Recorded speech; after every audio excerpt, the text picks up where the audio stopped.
अब कुछ खबरें कारोबारी दुनिया पर आपको बताएं। सोना हजारों रुपए महंगा, कीमतें तारीख की बुलंद तरीन सतह पर पहुंच गई। बैन अवी मार्केट में फी औंस सोने की कीमत $35 इजाफे के साथ $2,612 की बुलंद तरीन सतह पर पहुंच गई, जबकि पाकिस्तान में फी तोला सोने की कीमत में $3500 और 10 ग्राम सोने की कीमत में $3001 इजाफा रिकॉर्ड किया गया। कीमतों में इजाफे के बायस मुकामी सराफा बाजारों में फी तोला सोने की कीमत $2,72,000 और 10 ग्राम सोने की कीमत $2,33,196 की बुलंदी तरीन सतह पर पहुंच गई।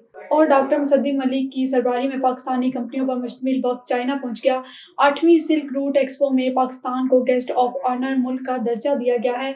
एक्सपो चाइना के शांजी सूबे के शहर जियान में जारी है। एक्सपो की साइड लाइन पर खसूसी तौर पर चाइना पाकिस्तान कॉन्फ्रेंस बराए मुआशी और तजारती ताउन का इनेकाद किया गया है। डॉक्टर मुसद्दिक मलिक ने कॉन्फ्रेंस से खिताब करते हुए कहा कि पाकिस्तान की एक्सपो में शिरकत वज़ीर आज़म शहबाज शरीफ के हालिया दौरे का तसलसल है।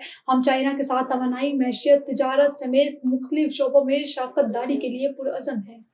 और इक़्तिसादी राब्ता कमेटी ने 1,40,000 मेट्रिक टन चीनी बरामद करने की इजाज़त दे दी। वफाकी वज़ीर ख़ज़ाना मोहम्मद औरंगज़ेब की ज़ेर सदारत काबीना की इक़्तिसादी राब्ता कमेटी का इजलास हुआ।